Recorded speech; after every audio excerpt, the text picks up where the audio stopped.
Kondisi jasad Dali Wasing, tewas kecelakaan tunggal tabrak trotoar di Bali. Yita Dali Wasing meninggal dunia akibat kecelakaan maut di Jalan Sunset Road, Kecamatan Kuta, Kabupaten Badung, Bali, Kamis, 18 Juli 2024, sekira pukul 2 WITA dini hari.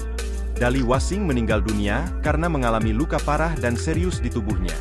Suami Jennifer Chopin ini diduga mengendarai sepeda motor dengan kecepatan yang tidak dapat dikuasainya, hingga oleng dan menabrak pembatas jalan.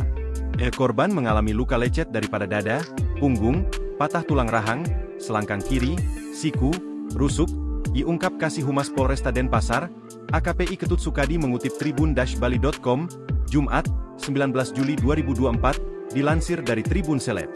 Setelah mengalami kecelakaan, Dali sempat dilarikan ke Rumah Sakit Bali International Medical Center Kuta, Badung, Bali, namun nyawanya tak tertolong.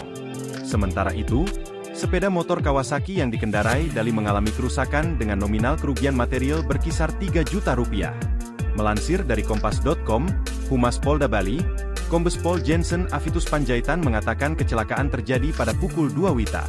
Dali Wasing meninggal dunia setelah mengalami sejumlah luka berat di tubuhnya. Dali mengendarai sepeda motor Kawasaki DK5555 KSW di Jalan Sunset Road, Seminyak, bergerak dari arah utara ke selatan. Pria blasteran Thailand dan Belanda itu menabrak pembatas jalan karena kehilangan kendali. Dari informasi yang didapat Jensen, jenazah Dali telah dijemput pihak keluarga tetapi belum diketahui dimakamkan di mana. Download Tribun X sekarang, menghadirkan lokal menjadi Indonesia.